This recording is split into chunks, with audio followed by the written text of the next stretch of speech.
झेंडे किचन मध्ये आपले स्वागत आहे। आज आपण गव्हाच्या पिठाचा पराठा बनवणार आहे। त्यासाठी लागणारे साहित्य मी इथं 2 कांदे असे कापून घेतले आहे, 1 टोमॅटो, हिरवी मिरची 4-5, लसूण। आता आपण हे सगळं मिक्सरला लावून घ्यायचे आहे। बारीक प्युरी करून घेणार आहे मी, कारण ते कांदा असा टाकला की लय कचकच लागतो खाताना, म्हणून मी प्युरी करून घेणार आहे ते थोडी।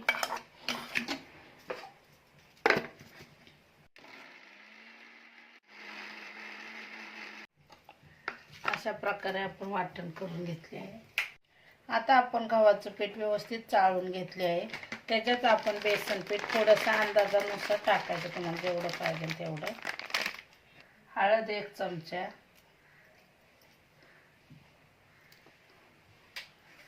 ओवा 1 चमचा, जिरं 1 चमचा, मीठ चवीनुसार,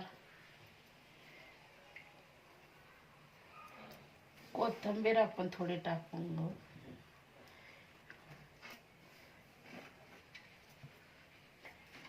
आपण हिरव्या मिरच्या टाकल्या तरी बी थोडं लाल तिखट टाकायचं 1 चमचा। आणि आपण कांदा, टोमॅटो आणि हिरवी मिरची, लसूणची प्युरी केलेली ती बी टाकायची, म्हणजे कचकच लागत नाही खाताना, म्हणून थोडी प्युरी केली मी।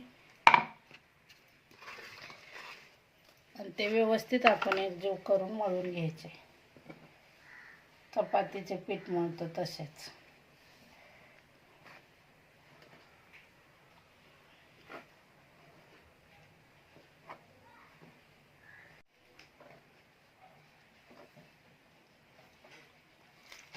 चपातीला पीठ मळतो तसंच आपण हे मळून घ्यायचं सगळं। प्रकारे आपण व्यवस्थित पीठ मळून घेतले आहे गव्हाचे। आता आपण त्याचा पराठा बनवून घेणार आहे। आपण गव्हाच्या पिठाचा पराठा अशा प्रकारे चपातीवानीच गव्हाच्या पिठाचा पराठा आपण चपातीवानीच लाटून घ्यायचा आहे। तुम्ही चपात्या करता तसेच अशा प्रकारे थोडं जाड येणार, फक्त चपाती पातळ असती, हे थोडं जाड होणार।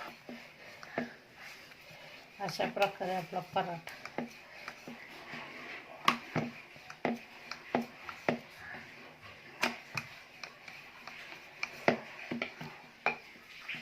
तुम्हाला जसं पातळ पाहिजे तसे तुम्ही करू शकता।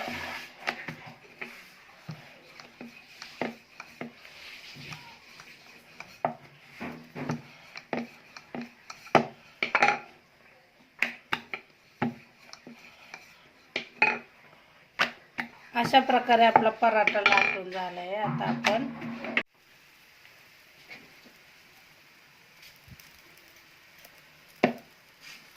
ते भाजून घेऊ चपातीने। चपातीला आपण घडी घालत असतो तसं पराठ्याला आपण घडी घालत नाही। चपातीला आपण घडी घालत असतो, पराठ्याला घडी घालायची नाही। अशा प्रकारे ते लाटून घ्यायचे आहे। तुम्ही तेल किंवा तूप बी लावू शकता, मी तूप लावत आहे।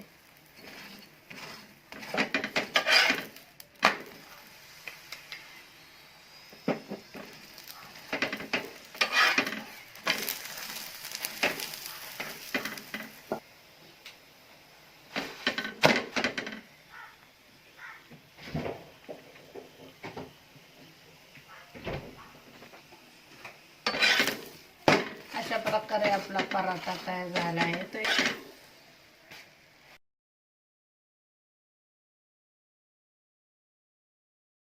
अशा प्रकारे आपला गव्हाच्या पिठाचा पराठा तयार झाला आहे। ते तुम्ही टोमॅटो सॉस किंवा शेंगदाणे चटणी किंवा कशासंगही खाऊ शकता किंवा नुसताही खाऊ शकता।